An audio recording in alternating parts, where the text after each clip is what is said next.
Hello everyone, Ron here from L.T.L Tutoring Central, and I'm doing something a little bit different. This is a reaction. I usually do my reaction videos on my other channel. I'll put a link to that in the description below. But this is a reaction to Tim Minchin. I've done many reactions to him. He does sing, but this isn't singing, and he also does comedy, but this is an address to the University of Western Australia, and it's called 9 Life Lessons. I did hear this a long time ago, but I haven't heard it recently, and one of the viewers on my other channel requested this, so it has been on my list for a while. And I thought, I think it actually suits the Tutoring Central channel, but I might put it on both. Well, I haven't decided yet, but I'm definitely going to put it on the Tutoring Central channel. If you haven't subscribed to my channel yet, here's your chance. Just hit that subscribe button. I know my voice sounds funny. I'm still getting over a virus, so I may be coughing. I'll try to mute before I do that, unless it sneaks up on me, but we'll do our best here. Uh, so you can subscribe, check in the description. There's a way to donate to the channel if you want to help a little bit more. Obviously, liking videos and commenting and all of those things help.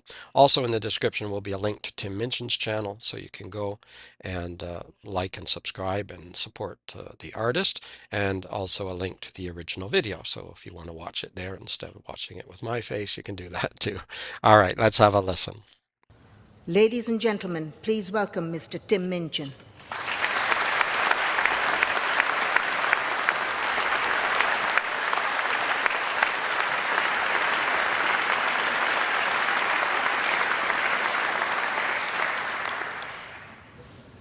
In darker days, I did a corporate gig at a conference for this big company who made and sold accounting software. In a bid, I presume, to inspire their salespeople to greater heights, they'd forked out 12 grand for an inspirational speaker who was this extreme sports guy who had had a couple of his limbs frozen off when he got stuck on a ledge on some mountain. Thanks. It was weird. Software salespeople, I think, need to hear from someone who has had a long, successful and happy career in software sales, not from an overly optimistic ex-mountaineer. Some poor guy who had arrived in the morning hoping to learn more about sales techniques ended up going home worried about the blood flow to his extremities. It's not inspirational, it's confusing. And if the mountain was meant to be a symbol of life's challenges and the loss of limbs a metaphor for sacrifice, the software guy's not going to get it, is he? Because he didn't do an arts degree, did he? He should have. Arts degrees are awesome and they help you find meaning where there is none. And let me assure you, there is none. Don't go looking for it. Searching.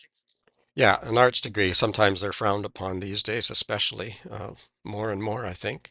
Um, Everybody's just looking for the almighty dollar, which, of course, we need the dollars to survive, but there's something to be gained from every discipline, really. I'm lucky, I'm curious, and I'm interested in every discipline. So don't negate the sciences or the arts or the humanities or philosophy or psychology and all of the different disciplines. Mountain was meant to be a symbol of life's challenges and the loss of limbs a metaphor for sacrifice. The software guy's not going to get it, is he? Because he didn't do an arts degree, did he? He should have. Arts degrees are awesome and they help you find meaning where there is none.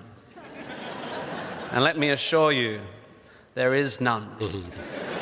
Don't go looking for it. Searching for meaning is like searching for a rhyme scheme in a cookbook.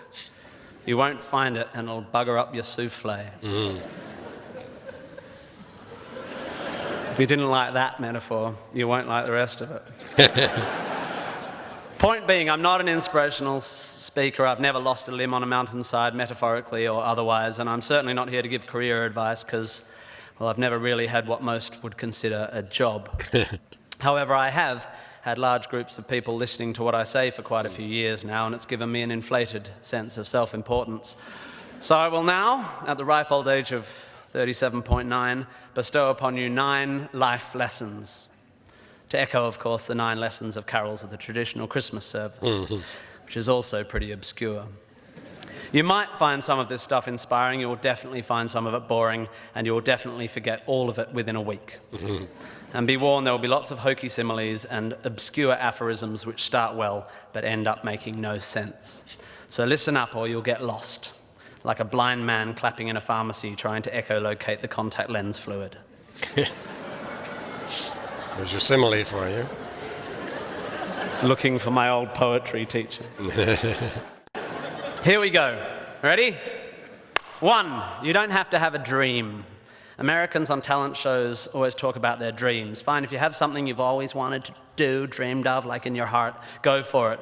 After all, it's something to do with your time, chasing a dream. And if it's a big enough one, it'll take you most of your life to achieve, so by the time you get to it and are staring into the abyss of the meaninglessness of your achievement, you'll be almost dead, so it won't matter. I never really had one of these dreams, and so I advocate passionate dedication to the pursuit of short-term goals. Be micro-ambitious. Put your head down and work with pride on whatever is in front of you. You never know where you might end up. Just be aware the next worthy pursuit will probably appear in your periphery, which is why you should be careful of long-term dreams. If you focus too far in front of you, you won't see the shiny thing out the corner of your eye.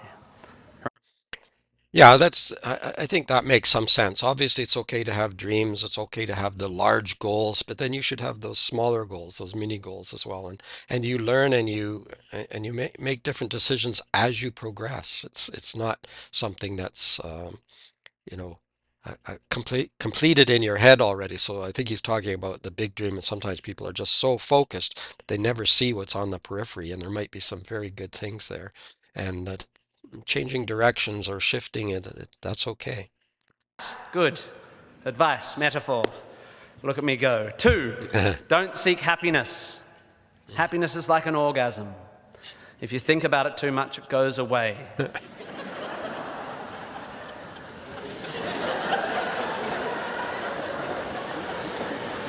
Keep busy and aim to make someone else happy, and you might find you get some as a side effect. We didn't evolve to be constantly content. Contented Homo erectus got eaten before passing on their genes. 3.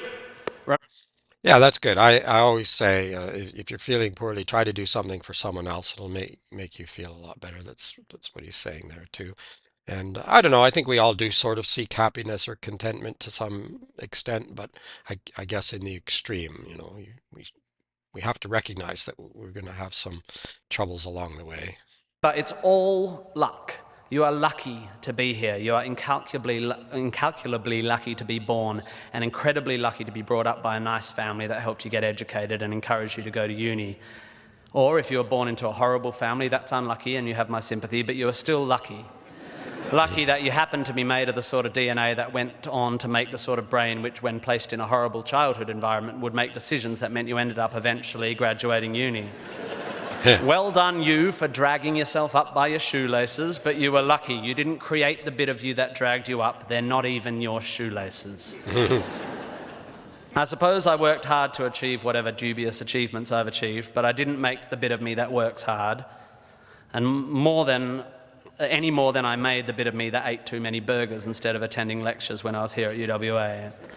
Understanding that you can't truly take credit for your successes, nor truly blame others for their failures, will humble you and make you more compassionate. Empathy is intuitive, but is also something you can work on intellectually. 4, exercise. I'm sorry, you pasty, pale, smoking philosophy grads, arching your eyebrows into a Cartesian curve as you watch the human movement mob winding their way through the miniature traffic cones of their existence. You are wrong and they are right. Well, you're half right. You think, therefore you are, but also you jog, therefore you sleep, therefore you're not overwhelmed by existential angst. You can't be can't, and you don't want to be. Play a sport, do yoga, pump iron, run, whatever, but take care of your body. You're going to need it. Most of you mob are going to live to nearly 100. And even the poorest of you will achieve a level of wealth that most humans throughout history could not have dreamed of. And this long, luxurious life ahead of you is going to make you depressed. But don't despair. There is an inverse correlation between depression and exercise. Do it. Run, my beautiful intellectuals, run. Yeah, exercise is very important. I've made videos about this for learning on the tutoring channel. We have videos about exercise, about taking care of your body, because your mind, your brain is your body. We sometimes think they're separate things, but it actually is the same animal. And so yeah, definitely getting exercise is important. 5, be hard on your opinions. A famous bon mot asserts that opinions are like arseholes, and that everyone has one. There is great wisdom in this, but I would add that opinions differ significantly from arseholes and that yours should be constantly and thoroughly examined.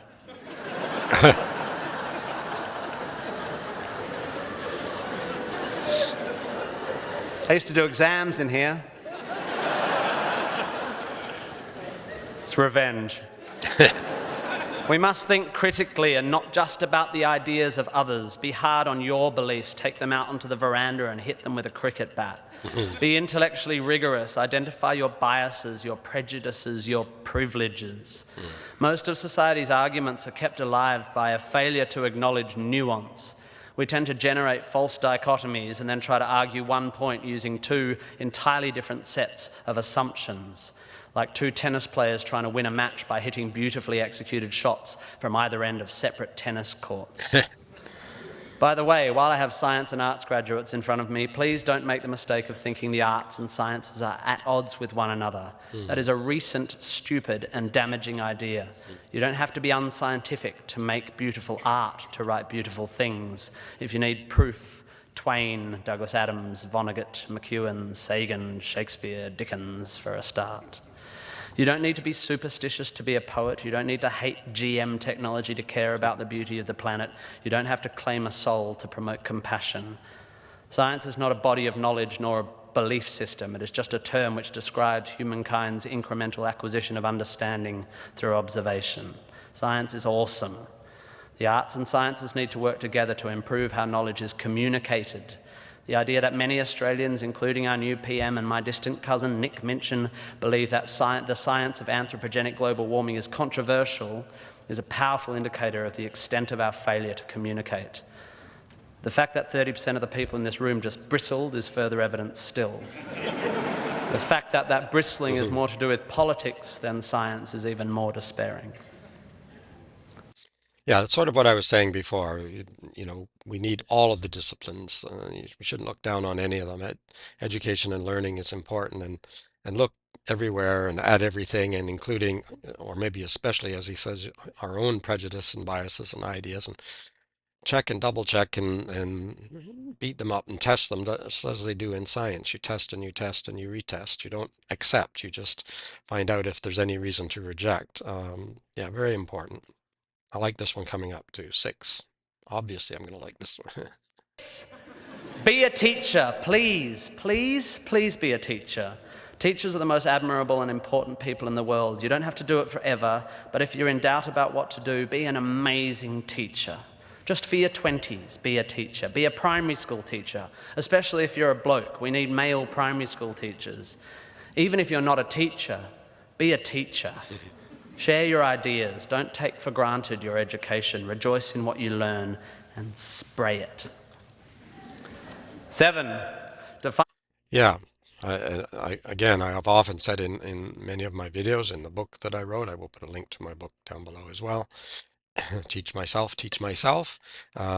You don't just learn from yourself, you learn from others, of course, but being a teacher is one way to help you learn as well. So by helping others, you help yourself, because you reinform yourself, and you strengthen your own knowledge, and you learn new things sometimes, because as you're teaching something, maybe you've done it 100 times before, but this time around you think of something different, or a different angle, or one of the students brings up a question that makes you think in a different way. So even if you're not a teacher, be a teacher, as he says. Myself by what you love. I found myself doing this thing a bit recently where if someone asks me what sort of music I like, I say, well, I don't listen to the radio because pop song lyrics annoy me. Or if someone asks me what food I like, I say, I think truffle oil is overused and slightly obnoxious. And I see it all the time online, people whose idea of being part of a subculture is to hate Coldplay or football or feminists or the Liberal Party. We have a tendency to define ourselves in opposition to stuff. As a comedian, I make my living out of it. But try to also express your passion for things you love. Be demonstrative and generous in your praise of those you admire. Send thank you cards and give standing ovations. Be pro stuff, not just anti stuff. Good idea. 8. Respect people with less power than you. I have in the past made important decisions about people I work with, agents and producers, big decisions.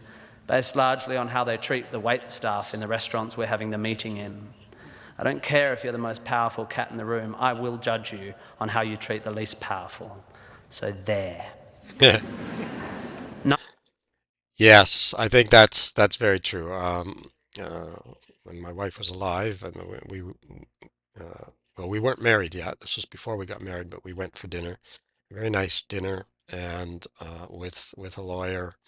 And I didn't know the lawyer very well, but Gay knew him a little bit better than I. She worked in real estate, and he treated the wait staff in the restaurant very rudely, very poorly. And on our way back home, my wife was driving me back to my place, and she lived in another location. Um, Somewhere in the conversation, I said, I don't really care if I ever see that man again. And she agreed with me. She said, yeah, she said she'd never seen him treat people like that before. It tells on you. It's not, it didn't make me think more poorly of the wait staff. It made me feel more poorly of the lawyer. I mean, it's just such a nasty thing. You can treat everyone with respect, and it doesn't matter where you are in this supposed ladder or scale or whatever it is. Just treat everyone with respect. I have in the past made important decisions about people I work with, agents and producers, big decisions based largely on how they treat the wait staff in the restaurants we're having the meeting in. I don't care if you're the most powerful cat in the room, I will judge you on how you treat the least powerful. So there. 9, finally, don't rush. You don't need to already know what you're going to do with the rest of your life.